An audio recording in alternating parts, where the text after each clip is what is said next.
जय Hind all of you. देखिएगा बेटा, आज एक नया टॉपिक स्टार्ट हो रहा है आपका। कौन सा? डिटर्मिनेंट। ठीक, हेडिंग डाल लो डिटर्मिनेंट।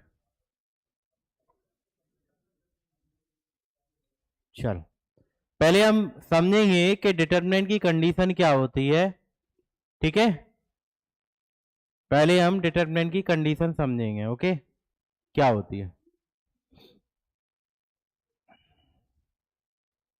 देखो, यहाँ ध्यान से देखिएगा। सबसे पहले डिटर्मिनेंट का जो ऑर्डर होता है, देखो मैट्रिक्स का हमने मैट्रिक्स का क्या बताया था कि ये जो ब्रैकेट होता है वो कैसा होता है, रेक्टेंगुलर एरे होता है। कैसा होता है बेटा? Rectangular array. ठीक है, यानी ये हमें ये रेक्टेंगल भी हो सकता है और स्क्वायर भी हो सकता है। ठीक है, मैट्रिक्स। लेकिन डिटर्मिनेंट हमेशा स्क्वायर होती है। कैसी होती है बेटा? और इसका इस तरह का ब्रैकेट होता है, इस तरह के ब्रैकेट में एलिमेंट रखे जाते हैं। ठीक है, इसका ऑर्डर या तो 1/1 का होगा, या 2/2 का होगा, या 3/3 का होगा, या तो डिटर्मिनेंट हमेशा किस फॉर्म में होगी? स्क्वायर। पहली केस तो ये, अगर स्क्वायर नहीं है तो वो डिटर्मिनेंट नहीं। ठीक है, कोई भी मैट्रिक्स डिटर्मिनेंट कब होती है? जब उसका ऑर्डर कैसा होता है? स्क्वायर फॉर्म में होता है। तो पहला केस तो ये है। ठीक है, यानी एम बराबर क्या होना चाहिए? एन। और मैट्रिक्स का ब्रैकेट कैसा होता है? Rectangular array. और इसका कैसा होता है? इस तरह का इसका ब्रैकेट होता है। ठीक है, ओके। अब फर्स्ट इसमें जो क्वेश्चन आते हैं वो बेटा किस टाइप के आते हैं, पहले बेसिक क्वेश्चन समझते हैं। देखो, मैंने बताया था इसका ऑर्डर कैसा होगा? N into N. वहां क्या था? एम क्रॉस एन था। तो यहाँ पर बराबर होते हैं, एम और एन बराबर होंगे एक दूसरे के। और देखो, डिटर्मिनेंट को इस तरह के ब्रैकेट से हम रिप्रेजेंट करते हैं। ठीक है, किस तरह के ब्रैकेट? जैसे अगर मैंने इसको ए ले लिया तो इसको हम डिटर्मिनेंट ए के बराबर, ये जो है ये डिटर्मिनेंट का क्या होता है बेटा? सिंबल होता है। अभी बताया आपको, दो खड़ी लाइनों के बीच में। ठीक है, ओके। ऑर्डर कैसा रहेगा आपका? सेम रहेगा, यानी स्क्वायर फॉर्म में रहेगा। ठीक है, अब यहां पर आपको क्या क्या चीजें पढ़नी है वो देख लो। एक तो आपको माइनर्स को फैक्टर पढ़ना पड़ेगा, property of determinant, area of triangle using determinant, adjoin and inverse of matrix. ठीक है, ये यहीं आएगा। सॉल्यूशन ऑफ लीनियर इक्वेशन, ये भी पार्ट आपके इसमें ही आपको देखने को मिलेंगे। एक एक प्रॉपर्टी इसकी बड़ी इंपॉर्टेंट है, अगर प्रॉपर्टी आप छोड़ोगे तो आपको प्रॉब्लम आएगी पी/क्यू करने में। ठीक है, एक एक प्रॉपर्टी बड़ी इंपॉर्टेंट है, अच्छी तरह नोट करना है और उनको आपको तैयार करना है, या ये मान के चलो याद करना है कुल मिला के। ठीक है, उस पर कमांड करनी है, समझा मैं दूंगा कैसे आपको करनी है। ठीक है, प्रॉपर्टी। ओके, चलिए, तो पहला क्वेश्चन आता है, इस तरह के डिटर्मिनेंट आपको देगा और उनको एवेल्युएट करना है। क्या करना है बेटा? तो 2/2 का ऑर्डर है, यानी इसमें दो रो और दो क्या है? दो रो और दो। और डिटर्मिनेंट की वैल्यू कैसे निकालते हैं? अगर मैं इसको ए के बराबर मान लूं कि ये ए है, तो डिटर्मिनेंट ए कैसे निकालोगे? पहले प्राइमरी डायगोनल के एलिमेंट का मल्टीप्लाई होगा। ठीक है, कितना हो जाएगा ये? फिर माइनस लगा के हम सेकेंडरी डायगोनल का करते हैं। ठीक है, तो कितना हो जाएगा ये बेटा? 15 + 8, यानी रिजल्ट कितना आएगा आपका? 23। तो इस तरह आपको डिटर्मिनेंट की वैल्यू निकालनी है 2/2 की। ध्यान रखिएगा, पहले कौन सा मल्टीप्लाई होगा? प्राइमरी डायगोनल का। बीच में कौन सा साइन लगता है? माइनस का। ठीक है, सेकेंडरी का मत कर देना, गलत आंसर आ जाएगा। ठीक, चलो हो गया। चलो अगले क्वेश्चन का आंसर बताइए। इसको ए मान लीजिए। क्या?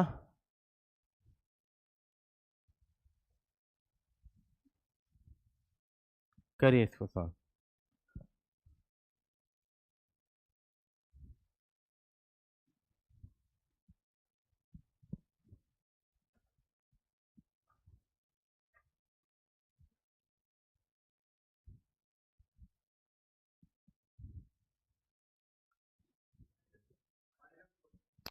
-1। देखो बच्चे, जब हम इसका डिटर्मिनेंट निकालेंगे तो पहले प्राइमरी डायगोनल का इंटू होगा, यानी x माइनस 1 का हो जाएगा x square plus x plus 1 में माइनस लगाया, इसका इधर होगा तो ये क्या हो जाएगा एक्स क्यू।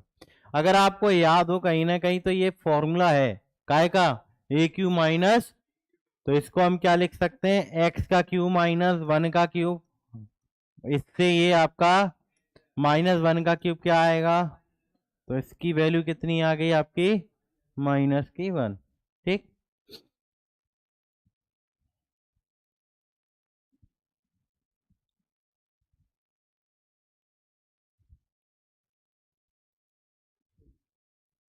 हो गया। चलिए आगे देखिएगा, निकालिए, इसको सॉल्व कीजिए, करो अगला क्वेश्चन सॉल्व।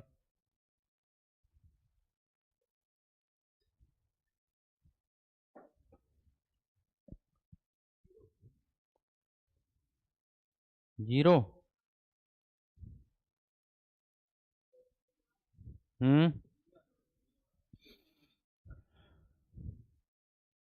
पहले इन दोनों का इंटू होगा, फिर इन दोनों का क्या हो जाएगा, ये log A B into log B A है, और इनके बेस और आधार चेंज करें तो इसको 1 करके आप लिख सकते हो क्या 1 लॉग बी ए, और ये भी क्या है हमारा लॉग, एक दूसरे से कैंसिल हो गया, 1 बचा, 1 माइनस 1, रिजल्ट क्या आएगा 0।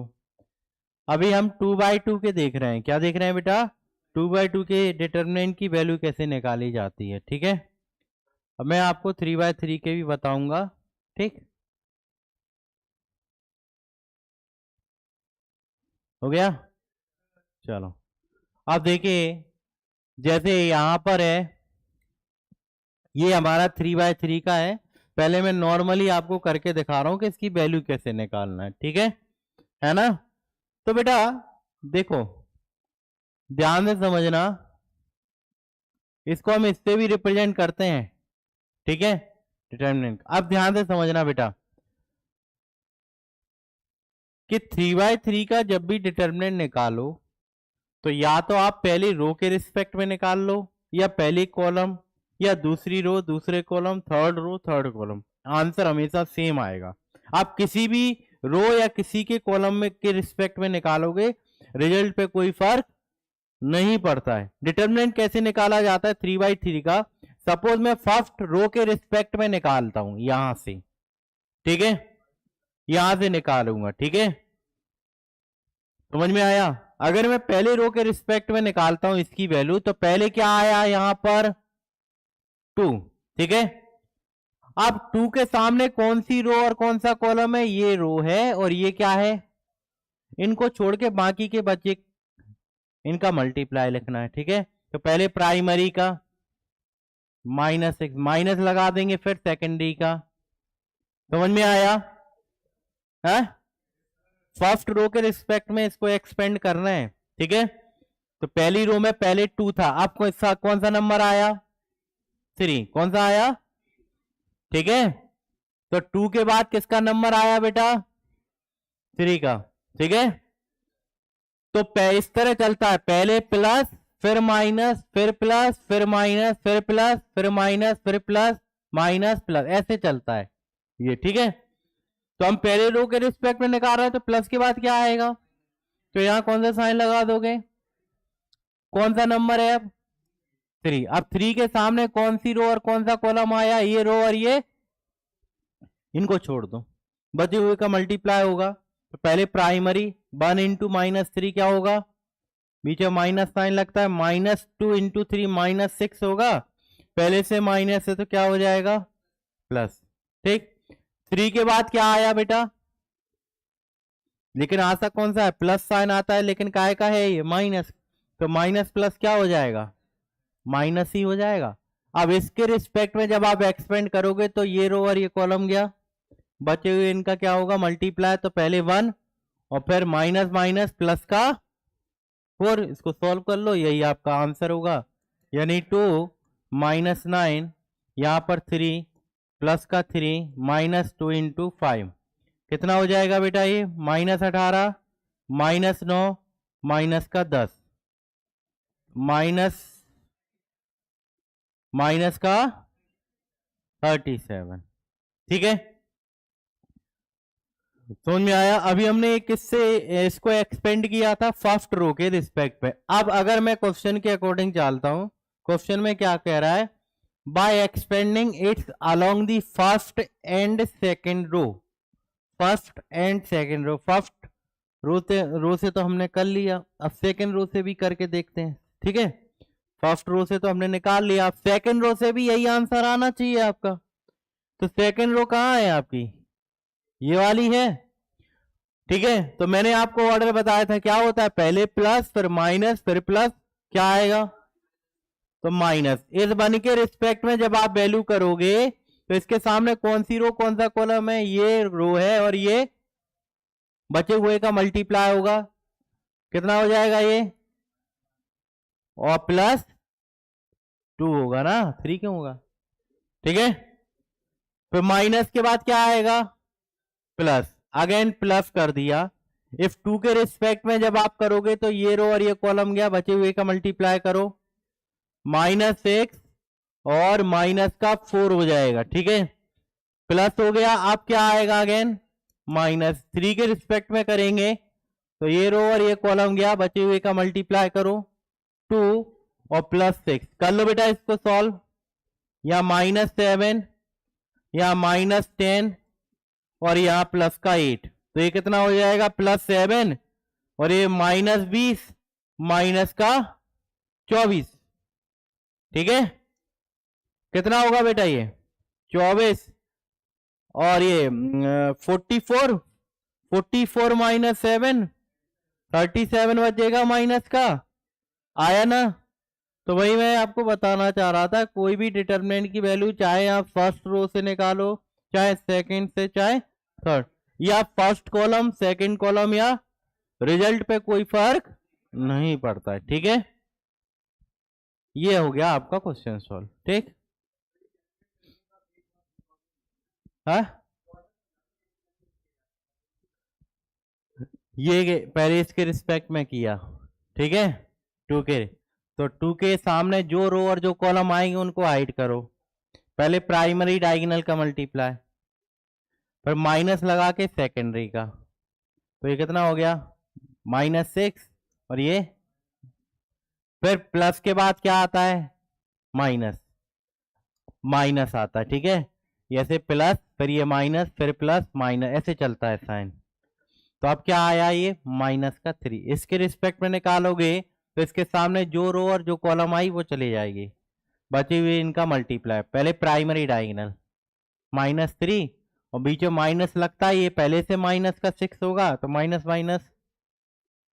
अब नेक्स्ट है +2 है, लेकिन ये माइनस लगा हुआ है ऑलरेडी, तो प्लस माइनस क्या हो जाएगा, इसके रिस्पेक्ट में करोगे ये रो ये कॉलम में इनका मल्टीप्लाई, पहले इनका और फिर माइनस लगा के, तो इसको सॉल्व करना है इस तरह।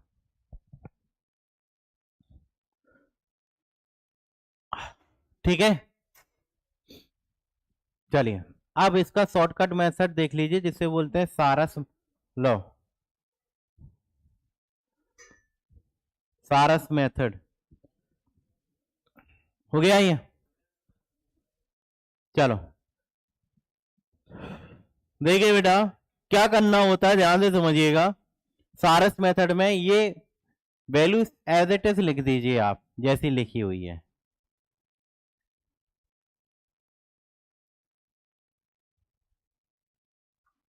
अब आपको 2 कॉलम रिपीट करना है।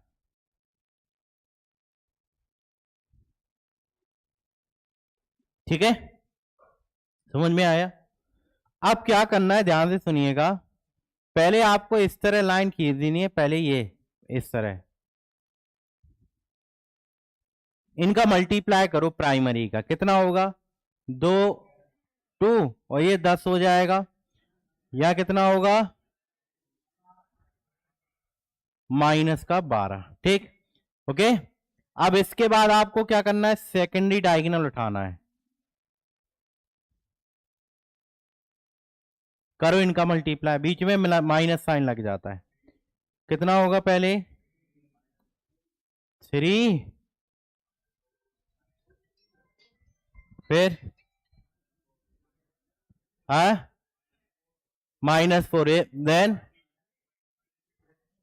माइनस, बस इसको सॉल्व कर लेना, आंसर आ गया। ठीक है,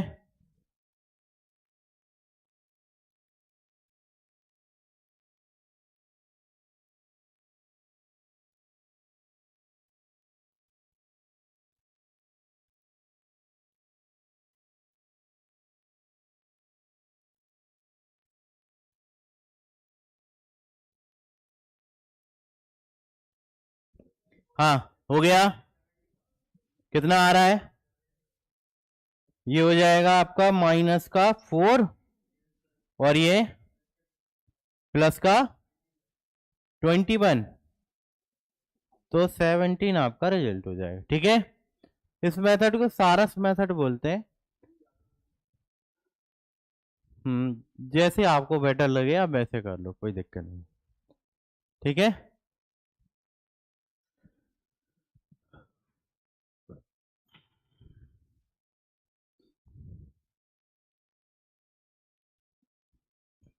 समझ में आ गया? हाँ, प्लस माइनस कुछ भी हो सकता है, उससे कोई फर्क नहीं, 0 भी हो सकता है। ठीक है, हो गया। चलो बढ़े आगे, चलिए नेक्स्ट। अब सिंगुलर मैट्रिक्स क्या होता है, हमने वहां भी पढ़ा था। सिंगुलर मैट्रिक्स ऐसा मैट्रिक्स जिसका डिटरमिनेंट क्या हो। चलो हम इसका डिटरमिनेंट सारस मेथड से निकालते हैं, 0। ठीक है, तो मैंने इसका डिटरमिनेंट निकाल रहा हूं सारस मेथड से। तो पहले मैं इसको लिखूंगा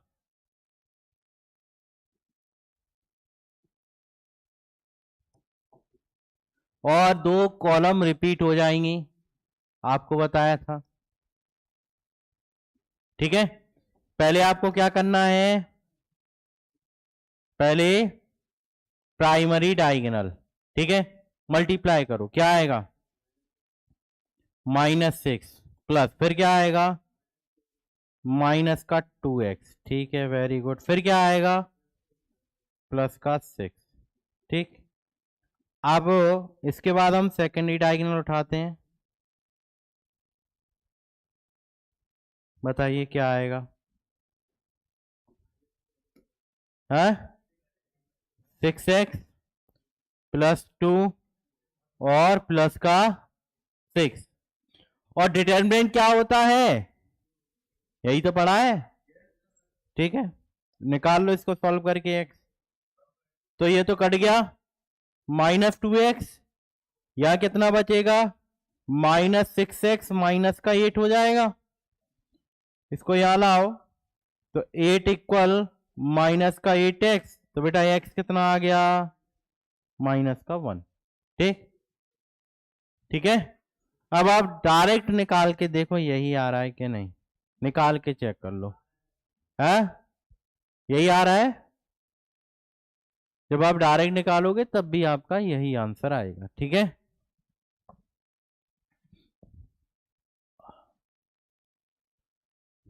समझ में आ गया सारस मेथड भाई?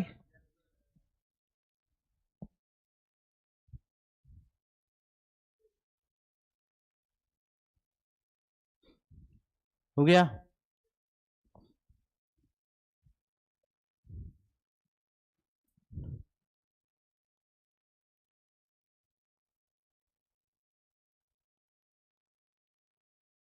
बड़े आएंगे।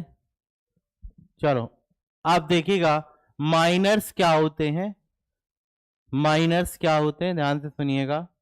देखो बेटा, जैसे मैंने एक मैट्रिक्स लिया, डिटरमिनेंट लिया a इक्वल 1 2 3 और 4, इसके हमें माइनर निकालना है। क्या निकालना है, वैसे हमने डिटरमिनेंट में मैट्रिक्स में क्या देखा था कि यहाँ पर क्या होता है a11 a12 a21 a22 22 का यही था, 2/2 का। तो माइनर निकालना है तो एम माइनर को एम से रिप्रेजेंट करते हैं, तो m11 m12 m21, इस तरह आपको पहचान में आ जाएगा। ठीक है बेटा,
चले, तो बच्चे ध्यान से देखिएगा कि आप देखो माइनर्स को इजीली पहचान किससे सकते हो, एम से।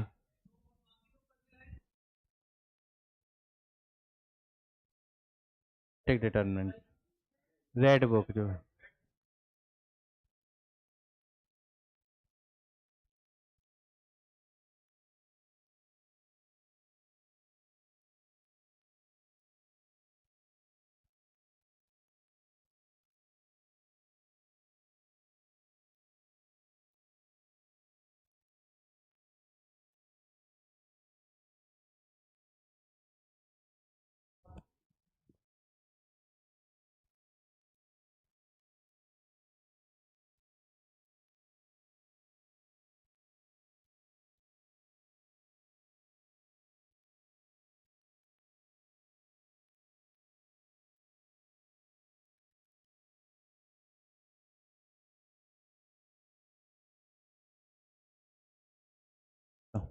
बच्चे ध्यान से देखिएगा, ठीक है। माइनर्स और कोफैक्टर दो टर्म आते हैं, ठीक। अंतर क्या है, किस चीज का रहता है, सिर्फ साइन का, काय का अंतर रहता है। अब माइनर्स को जनरली एम से रिप्रेजेंट करना है, आप कर सकते हो, जिससे आपको पहचान हो, एम फोर माइनर और सी फोर कोफैक्टर, ठीक। तो अगर 2/2 का है तो यहां पर क्या आएगा, M11, यहां पर क्या हो जाएगा, यहां पर और यहां, ठीक है, ओके। तो अगर आपको M11 चाहिए तो इसके सामने जो रो और जो कॉलम आए उसको छोड़ दो, क्या आया, ये वाली पोजीशन आएगी।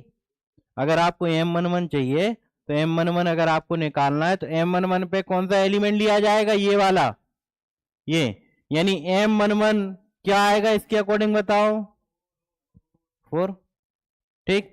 अब अगर मैं बात करूं M12 तो M12 कैसे आएगा, ये रो और ये कॉलम गया, क्या बचा, तो M12 कितना आएगा आपका 3।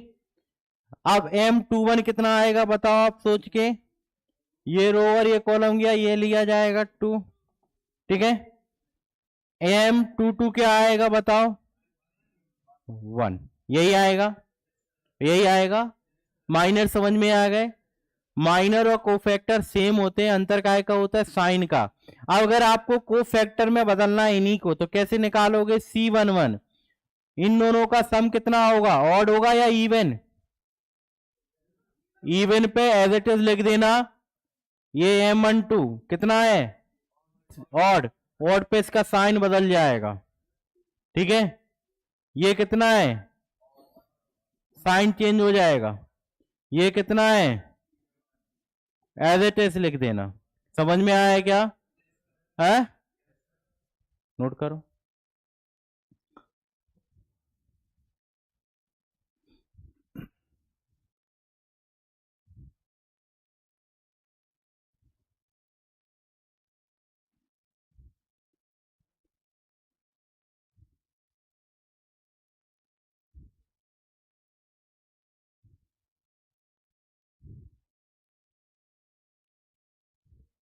हो गया,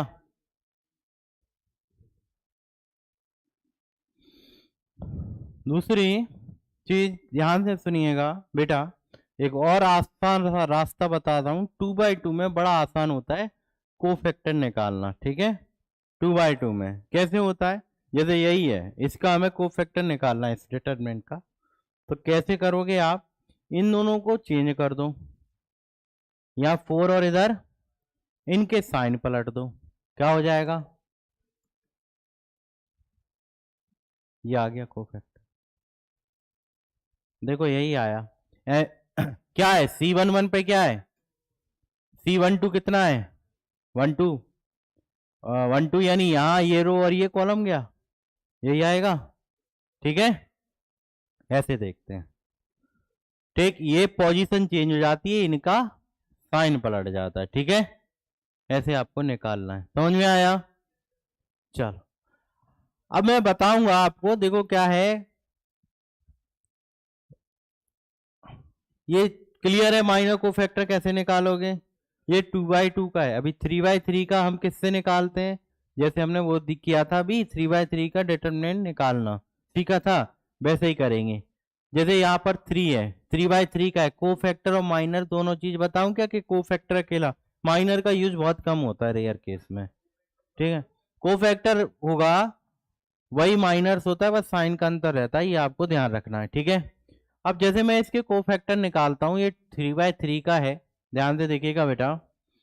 तो पहले ये वाली पोजीशन आएगी, ये क्या है C11, ठीक है। C11 आपको निकालना है, तो इसके सामने जो रो और जो कॉलम आई उसको छोड़ दो, बचे हुए का मल्टीप्लाई कर लो, क्या आएगा 5, और बीच में माइनस लगता है तो माइनस माइनस कितना आएगा यहाँ 7, ठीक। अब C11 के बाद किसका नंबर आया C12 यानी ये, ठीक है, यही तो है। तो इसके सामने जो रो और जो कॉलम आई वो छोड़ दी, बची हुई का मल्टीप्लाई, 20 माइनस 2 कितना होगा, लेकिन ये कौन सी प्लेस है ऑड, ऑड पे कौन सा साइन आता है, तो क्या लग जाएगा यहाँ माइनस साइन, ठीक है। नेक्स्ट क्या है C12 के बाद C13 कहाँ है, ये रो और ये कॉलम गया, इन दोनों का मल्टीप्लाई कितना होगा -4 -1, ये कितना होगा 4, इवन है तो साइन चेंज, C13 हो गया। अब किसका नंबर आएगा यहां पर C, तो ये रो और ये बचा हुआ मल्टीप्लाई करो, कितना होगा ये -5 और प्लस का 3, आगे कौन सा साइन होता है माइनस होगा ना, ऑड है तो कितना आएगा ये। अब C22 कितना होगा बताइए, C22 कहाँ है, यहाँ है, कितना होगा ये 10, ठीक है। चलिए C23 कहां पर है, ये रो और ये कॉलम गया, कितना होगा ये -2 + 1 यानी कितना आएगा, आगे कौन सा साइन लगता है माइनस लगता है, क्योंकि ये 5 होगा ऑड, तो प्लस का 1 हो जाएगा, ठीक है, समझ में आया। अब इसके बाद क्या है C31 कहां है, यहां, ये रो और ये कॉलम गया, कितना होगा ये -2 -3, फॉर्म इवन है, चेंज नहीं होगा साइन।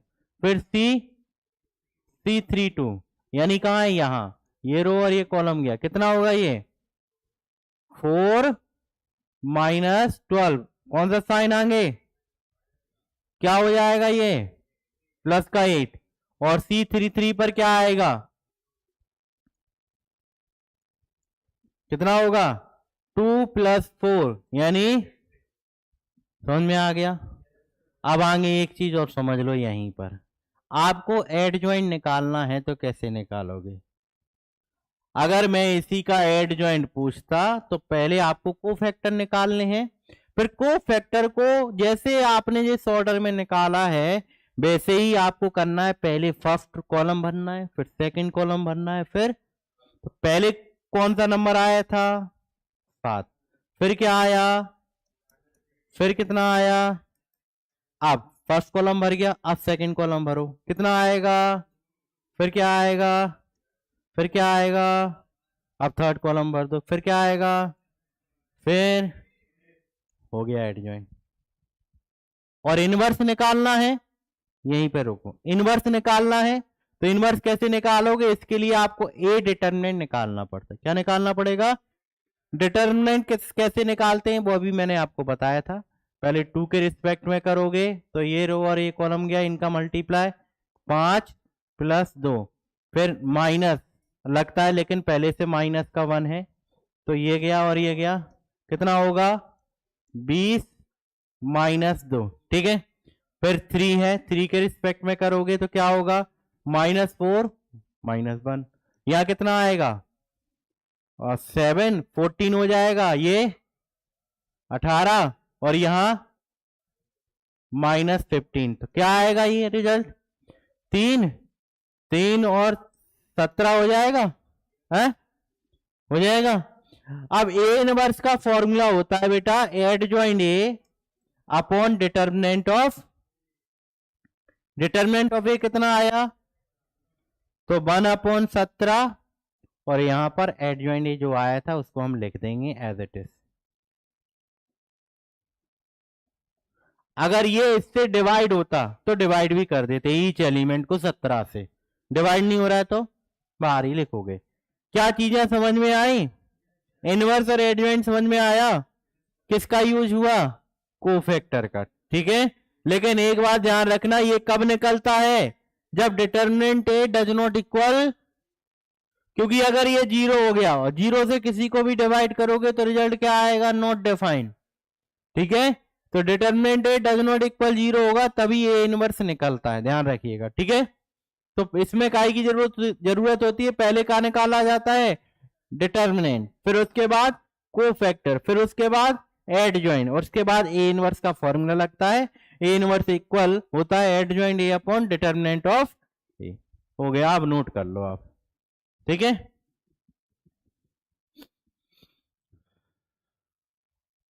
एक क्वेश्चन में बहुत सारी चीजें आपको बता दी हैं।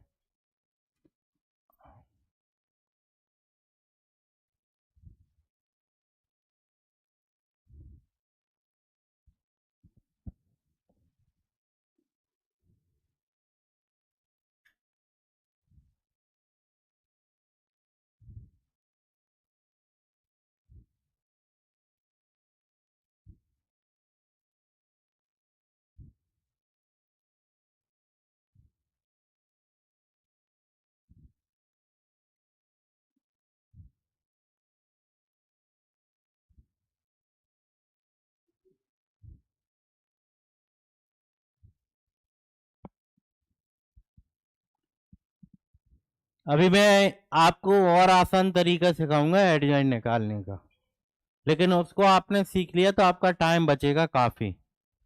ठीक है, आगे हम करेंगे उनको भी, उस मेथड को मैं आपको समझाऊंगा। इन चीजों को हल्के में मत लेना, 5 नंबर का क्वेश्चन आता है बोर्ड एग्जाम में 12th में, यही इनवर्स निकालने का। ठीक है, और हर साल एक क्वेश्चन आता ही है लॉन्ग 5 नंबर का।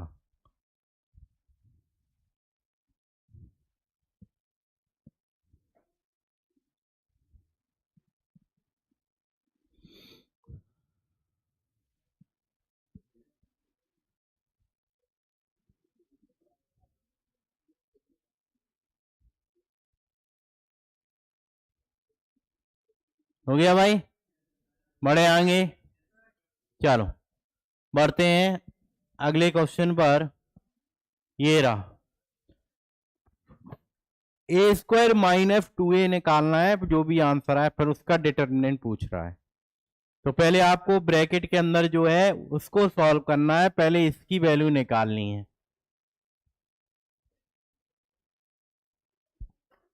पहले इसकी वैल्यू निकालो, मैट्रिक्स में जैसे किया था वैसे ही करना है। ए स्क्वायर निकालो, ए इंटू ए करके ए स्क्वायर निकलेगा। ठीक है,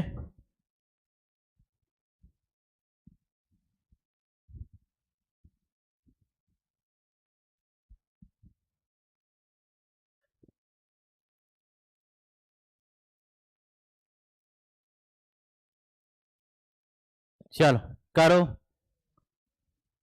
आ रहा है। ए स्क्वायर क्या आएगा? 1321 का 1321 से मल्टीप्लाई करोगे तो 1+6 या 3+3 या 2+2 या 6+1, 7, 6, 4, 7, यही आया है। इसका -2a कर देना तो ए स्क्वायर -2a, यानी 7, 6, 4, 7, और 2 का अगर मैं इसमें इंटू करूं तो यहां होगा 2, 6, 4, 2, माइनस कर लो तो 5, 0, 0, और इसका हम डिटर्मिनेंट निकालें तो पहले प्राइमरी डायगोनल का मल्टीप्लाई, आंसर आएगा 25। समझ में आया? ठीक है, चलिए। आप लोगों से बार बार कहा जा रहा है कि ये टॉपिक बहुत इंपॉर्टेंट है, लगभग 30 नंबर 10 क्वेश्चन का है मिनिमम। उसके बाद भी अगर इस चैप्टर में आप लापरवाही दे रहे हो तो आप डिसाइड कर लो कि आपको एनडीए करना ही नहीं है। 10 क्वेश्चन आते हैं एनडीए में इसके मिनिमम, हाँ मिनिमम 10 क्वेश्चन बता रहा हूं इसके। बहुत इंपॉर्टेंट टॉपिक है ये। बोर्ड एग्जाम में भी 6 नंबर का आता है, 8 का, और आसान चैप्टर है। इसके बाद लापरवाही दे रहे हो तो भगवान ही मालिक है फिर। हो गया, चलिए निकालिए यहाँ। अच्छा यहाँ ध्यान दीजिएगा, जैसे आप मैट्रिक्स में डायरेक्ट कंपेयर करके निकालते थे वैल्यू, यहाँ पे डायरेक्ट कंपेयरिंग नहीं होती है। डायरेक्ट कंपेयर यहाँ पर, यहाँ अगर आप कहो कि y की वैल्यू 2 है और x 4 है तो ये पॉसिबिलिटी नहीं है, ठीक है। यह डिटरमिनेंट निकाल के वैल्यू निकाली जाती है, ठीक है। यहाँ डिटरमिनेंट में डायरेक्ट कंपेयरिंग नहीं करनी है, मैट्रिक्स में आप कर सकते हो। तो ये कितना होगा, यहाँ एक्स वाई, यहाँ 3 माइनस 8, 3 से 3 गया तो माइनस एक्स वाई, और माइनस 8 माइनस से माइनस गया। तो ऐसे दो नंबर जिनका प्रोडक्ट 8 आता हो तो कौन कौन से पॉसिबल पेयर बन सकते हैं, 1 इंटू 8, 8 इंटू 1, 2 इंटू 4, 4 इंटू, और कोई है, ठीक है, क्योंकि ये नेचुरल बोला है इसलिए फिक्स है। अगर नेचुरल नहीं बोलता तो इनफाइनाइट सॉल्यूशन होते फिर, ठीक है। इसने इसमें पहले ही कंसीडर कर दिया है कि नेचुरल नंबर आपको लेना है, ठीक, क्योंकि हम नेगेटिव भी नहीं ले सकते, फिर उसके नेगेटिव भी हो जाते, -2 -4, क्योंकि वो नेचुरल नहीं है तो वो हम नहीं लेंगे, ठीक है। तो आप समझ रहे हैं ना कितने पेयर पॉसिबल हैं, 4 पेयर पॉसिबल, ठीक है, ओके। तो x की 4 वैल्यू पॉसिबल है और y की,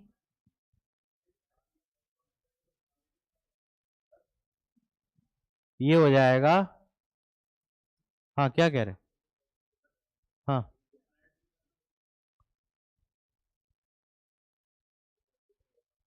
क्या समझ में आ गया, ये रिजल्ट पॉसिबल है आपके, ठीक है। x की 4 वैल्यू हो सकती है, y की भी। तो x की 4 वैल्यू कौन कौन सी हो सकती है, 1 8 4 2, और y की वही, ठीक है। चलो नेक्स्ट प्रॉपर्टी, बड़ी खतरनाक है। अब यहां से आपका होता है इसका काम शुरू, थोड़ा सा ध्यान से समझना, नहीं तो इसमें परेशान हो जाओगे। या एक काम करो, पहले लिखवा दूं सारी 5 प्रॉपर्टी है, फिर साथ में एक बार एक्सप्लेन कर दूं, ठीक है। चलो पहली ये लिख लो, ऐसे ही डाल के लिख लेना, सभी का यूज है, ध्यान रखना बेटा, डायरेक्ट आती है प्रॉपर्टी एग्जाम में, हाँ हाँ स्टेटमेंट की तरह। इसमें ये बोल रहा है कि पहली प्रॉपर्टी ये है, मैंने पहला क्वेश्चन बताया था कि किसी भी डिटरमिनेंट का वैल्यू अगर आप पहली रो के रिस्पेक्ट में निकालो, चाहे दूसरी रो के रिस्पेक्ट से निकालो, चाहे तीसरी रो, या पहला कॉलम दूसरा कॉलम, या डिटरमिनेंट की वैल्यू हमेशा कैसी रहती है, सेम। तो पहली प्रॉपर्टी आपकी ये बोलती है, ठीक है बेटा, ओके। कैसी होगी, हमेशा इक्वल होती है, ठीक।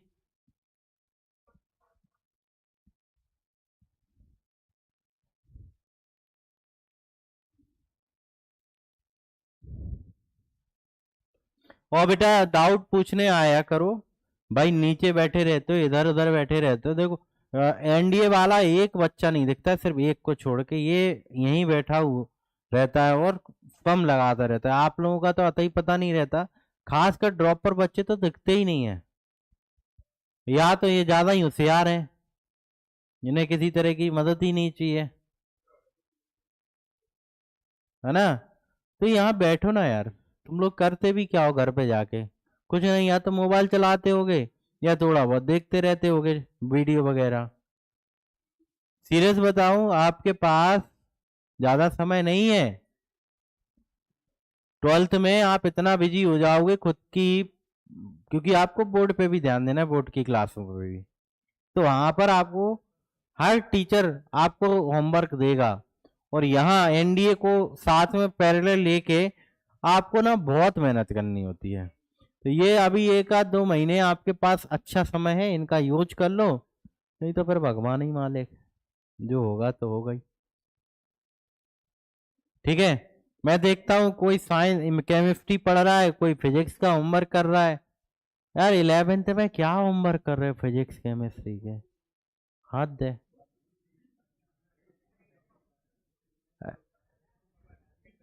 11th में होमवर्क कर रहे हो, बताओ।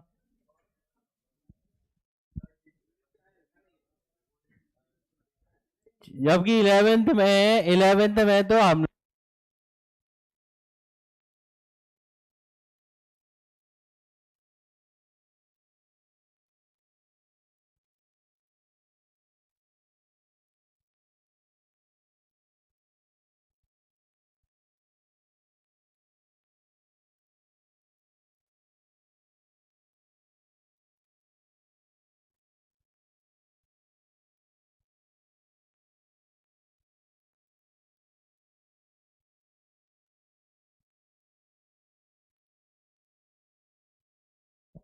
देखो यहाँ सेकंड प्रॉपर्टी नोट करिए, क्या बोल रहा है। अगर मैं किसी भी मैट्रिक्स डिटरमिनेंट का क्या निकालता हूं, किसी भी डिटरमिनेंट की वैल्यू निकालूं या ट्रांसपोज करके वैल्यू निकालूं, कोई रिजल्ट पे फर्क। फॉर एग्जांपल जैसे मैंने 2/2 का लिया ये, ठीक, ये ए है, इसका मैं ए ट्रांसपोज करूं क्या आएगा, इसका डिटरमिनेंट निकालो क्या आएगा, इसका डिटरमिनेंट निकालो क्या आएगा, बराबर आ रहा है। तो यही प्रॉपर्टी है कि किसी मैट्रिक्स का आप डिटरमिनेंट निकालो या ट्रांसफर करके डिटरमिनेंट निकालो, कोई फर्क नहीं पड़ेगा। तो ये सेकंड प्रॉपर्टी बोलती है, लिख लो। लिख लिया, चलिए नेक्स्ट।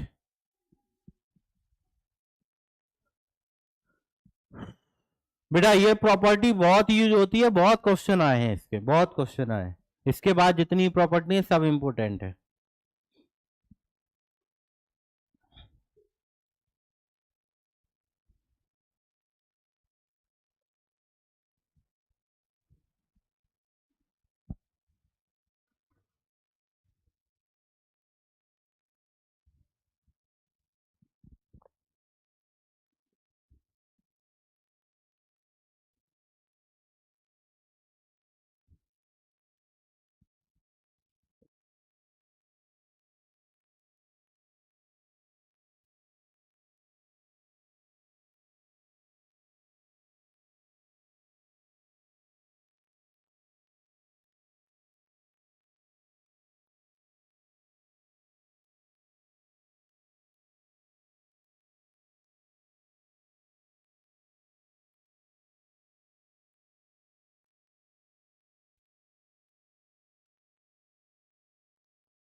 चलिए हो गया। सेकंड समझिएगा, थर्ड प्रॉपर्टी क्या बोलती है बेटा। जैसे यहाँ मैंने एक डिटरमिनेंट लिया 1 2 3 4 5 6 7 8 और 9, ये पहली रो है, ये पहला सेकंड रो है, और ये पहला कॉलम, ये दूसरा कॉलम, ये अगर कोई दो रो या दो कॉलम को आप इंटरचेंज करते हो, क्या करते हो, या मैं ये बोलूं कि मैंने यहां पर R1 को R3 से इंटरचेंज किया, यानी R1 R3 की जगह आ जाएगा, और R3 तो इसके आगे माइनस साइन आ जाता है, एक बार इंटरचेंज करने पर माइनस।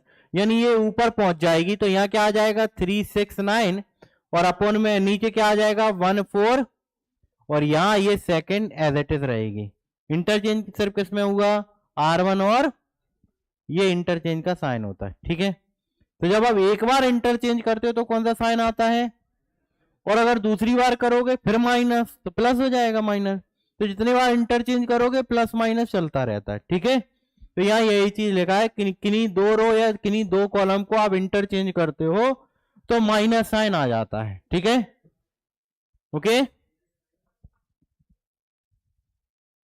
समझ में आ गया। चलिए नेक्स्ट प्रॉपर्टी देखिएगा।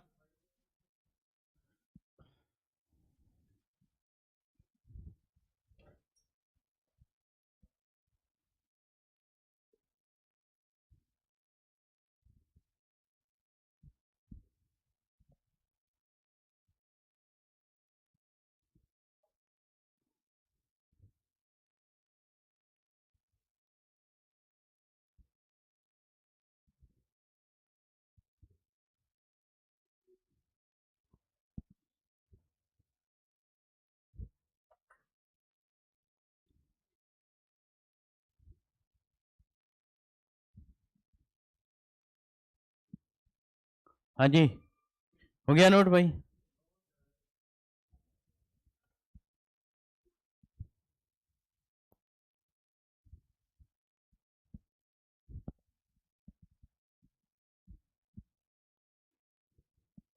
देखो ये प्रॉपर्टी 4 क्या बोलती है, एनी टू रो या टू कॉलम अगर आपके आइडेंटिकल है यानी सेम है। फॉर एग्जाम्पल जैसे मैंने यहाँ मैट्रिक्स लिया 1 2 3 और -1 0 5, और यहाँ पे लिख दिया 1 2 3। क्या दिख रहा है आपको, R1 और R3 कैसी है, सेम है। R1 इक्वल है R3, तो डिटर्मिनेंट की वैल्यू क्या हो जाती है, एनी टू रो या कोई दो कॉलम, या दो रो या दो कॉलम कैसे हो, समान हो, इक्वल हो, तो डिटर्मिनेंट की वैल्यू क्या हो जाती है बेटा, 0 हो जाएगी। या इस तरह कोई भी एक रो या एक कॉलम के सारे एलिमेंट 0 हो जाए तब भी डिटर्मिनेंट क्या होता है। यहां पर रो 1 के सारे एलिमेंट क्या है, 0 है। देखो तीनों 0 0 0 है, तब भी डिटर्मिनेंट क्या हो जाएगा, कोई दो एक रो या एक कॉलम 0 है तो डिटर्मिनेंट 0 है, या इक्वल है तब भी डिटर्मिनेंट की वैल्यू 0 होती, लिख लो। समझ में आ गया। ये प्रॉपर्टी हमारी ये थी, ठीक, नोट कर लो। लेकिन कंडीशन किस पे अप्लाई होती है, डिटर्मिनेंट ग्रेटर देन कैसा होना चाहिए, 2, यानी जो भी ऑर्डर होगा 2 से बड़ा होना चाहिए, 3/3 का, 4/4, 5/5, सब ठीक है। 2 में नहीं होगा अप्लाई।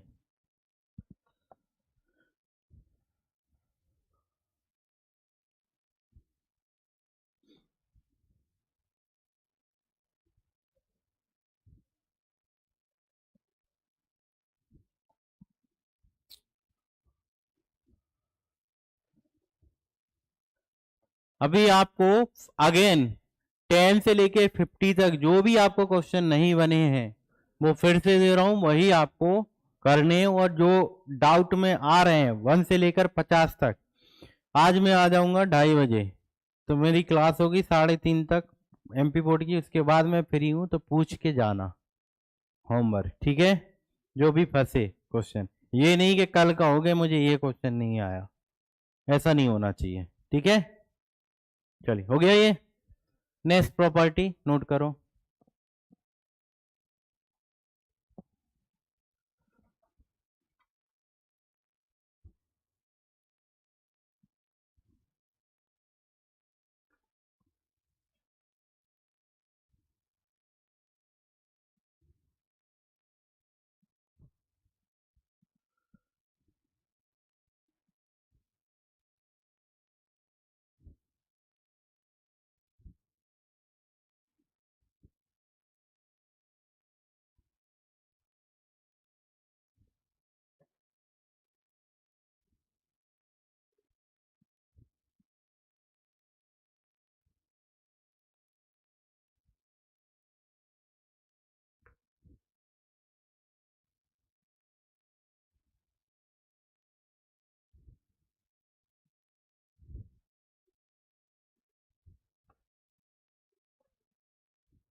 हाँ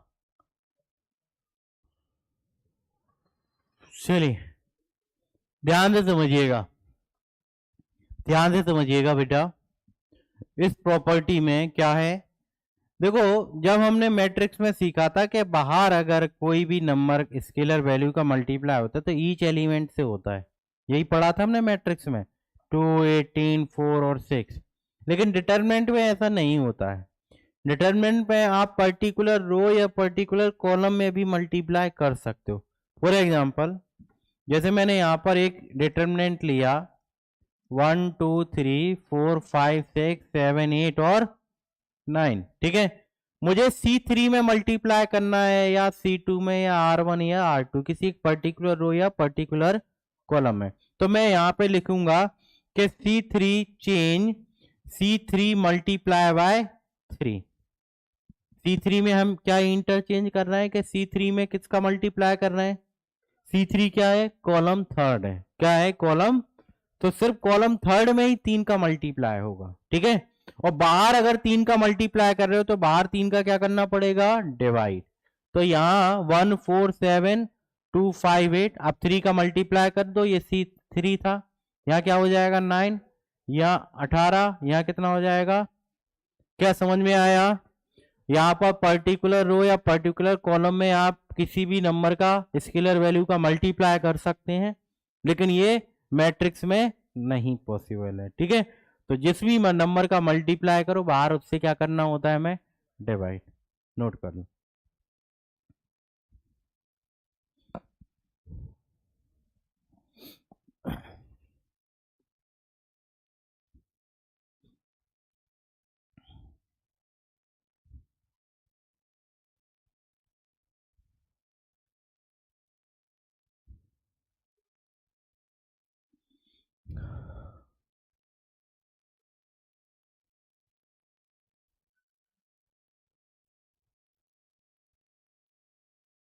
ठीक है, चलिए नेक्स्ट प्रॉपर्टी।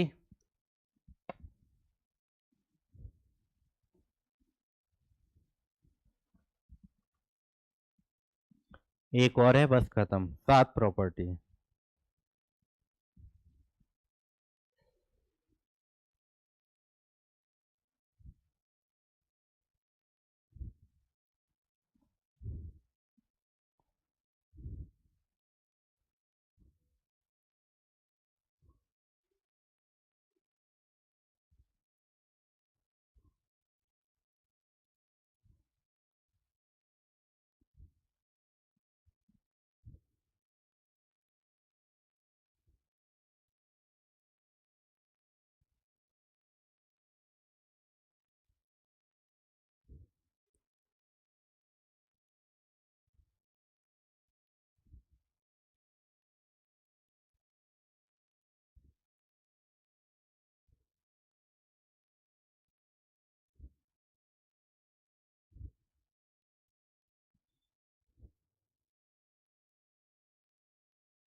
हो गया,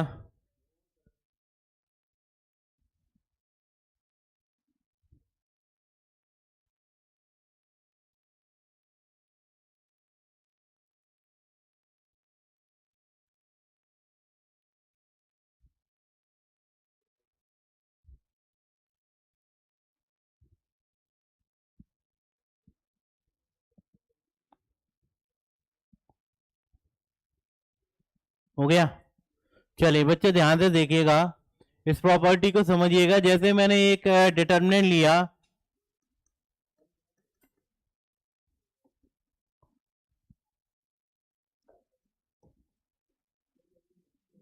ठीक है, इस तरह का डिटरमिनेंट है। आपको क्या दिख रहा है कि कॉलम 1 जो है, कॉलम 1 जो है वो नंबर प्लस वेरिएबल से है, या कोई भी कॉलम या कोई भी रो इस तरह आपको दिखाई दे तो उसको आप ब्रेक करके लिख सकते हो। कैसे ब्रेक करके लिख सकते हो, ध्यान से समझिएगा।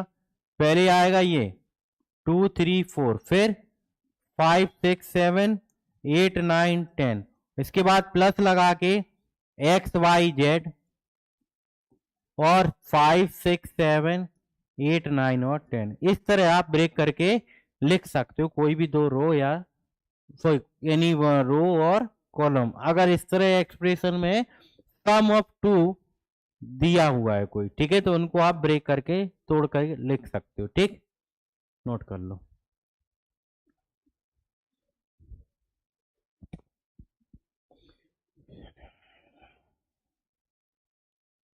देखो, दो और टू और मोर देन टू टर्म, यही लिखा ना। यहां पर कितने टर्म का था ये, एनी रो और एनी कॉलम, दो टर्म का था, तो उनको आप तोड़ के लिख सकते हो। ठीक है, हो गया। ये आपकी 6 नंबर की प्रॉपर्टी है। एक और बची है, उसको और समझ लेते हैं। प्रॉपर्टी आपकी हो गई खत्म। ठीक है, आप ये नहीं प्रॉपर्टी पे बेस्ड हमारे सम होंगे, वो हमारे कल से स्टार्ट होंगे। ठीक है, ओके, क्योंकि ये प्रॉपर्टी के काफी सम एग्जाम में आ चुके हैं। जब आप PYQ लगाने बैठोगे तो ये 7 प्रॉपर्टी के बहुत सम आते हैं। चलो नेक्स्ट, लास्ट प्रॉपर्टी।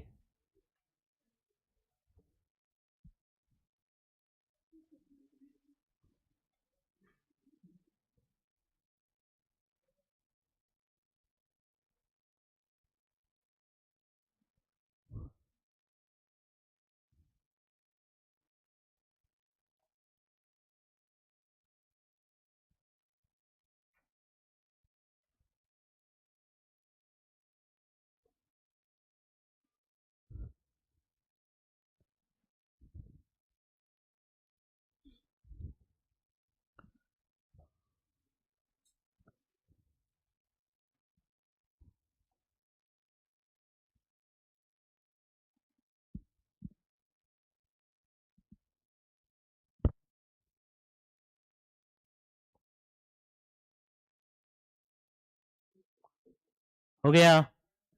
चलिए बेटा, ध्यान से देखिएगा।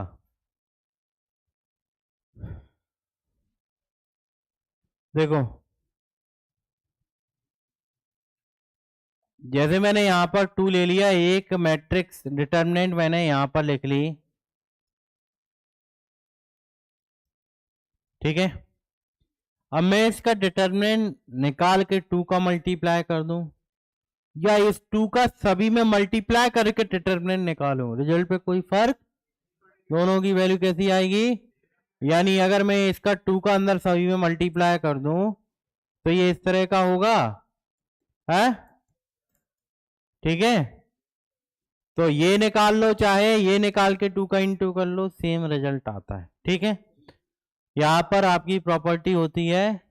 ठीक, और इसके बाद हम मिलेंगे कल की क्लास में। ठीक है, ओके। तो बेटा, जो भी चैनल पर नए बच्चे हैं वो जरूर चैनल को सब्सक्राइब कर लें। मिलते हैं नेक्स्ट क्लास में। ठीक है, तब तक के लिए जय हिंद, जय भारत।